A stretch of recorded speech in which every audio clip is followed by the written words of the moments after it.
The instant I stepped into the lavish ballroom, my heart stuttered, and the air thickened with tension I hadn't expected.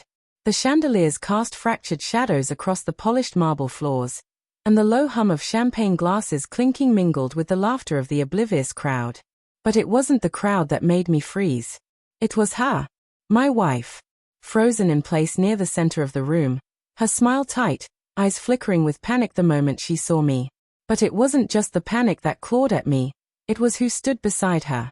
A tall, elegant woman, arm looped with my wife's, whispering something that made her laugh. The laughter sounded off, rehearsed almost. And then I realized, with a sickening pull in my chest, this was the wife of the man she had been seeing behind my back. The very man whose calls I had ignored, whose business trips I had silently tolerated with creeping suspicion. Everything slowed. The laughter became distant, hollow.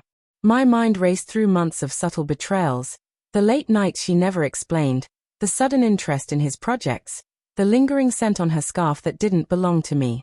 I wanted to believe it wasn't true, that my instincts were wrong, that my heart was playing tricks. But now, seeing them together, laughter frozen mid-air, denial evaporated. I walked forward. My steps echoed against the marble, and I felt everyone's eyes shift, drawn to the crack forming in our carefully curated social image. She saw me coming, her pupils dilated with fear. I felt anger rise first, raw and volcanic, hot enough to burn through every layer of reason. Then confusion, twisting knots into my stomach. And beneath it all, heartbreak, the quiet, gnawing ache that came from realizing the person you loved most had chosen someone else, and worse, had smiled while lying to you for months. I stopped a few feet away, feeling the hum of conversation fade to a distant buzz. "We need to talk," I said, my voice tight, calm, deceptively so. The other woman glanced at me, puzzled and wary, as though she had walked into a trap she hadn't seen coming. "She's mine," I added, not out loud, but the thought thundered through me. The betrayal wasn't just intimate, it was territorial, existential. My wife's hand trembled against the other's arm. She started, but no words could stitch the jagged truth into something bearable. The ballroom seemed to contract, the air suffocating. People were starting to notice, the whispers rising like a tide threatening to drown me in embarrassment, but I didn't care. My world had condensed into the small space between her and me.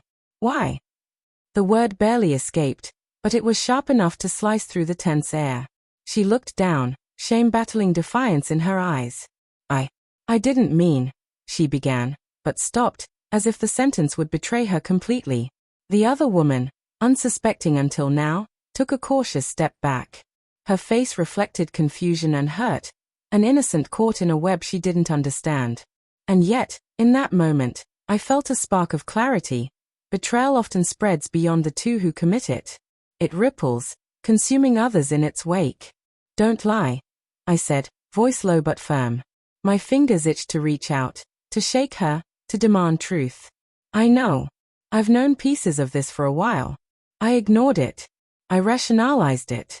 But now," my chest tightened, and for the first time, I felt tears prickling, not from weakness, but from the unbearable weight of truth. "Now, I can't." She looked away, and guilt poured off her in waves.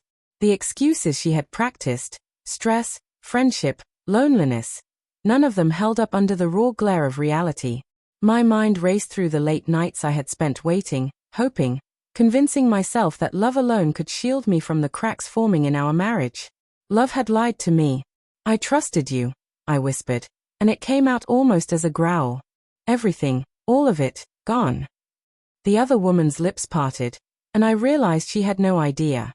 No idea that her presence at this party would act as a catalyst, exposing layers of deceit and unraveling a marriage in mere seconds.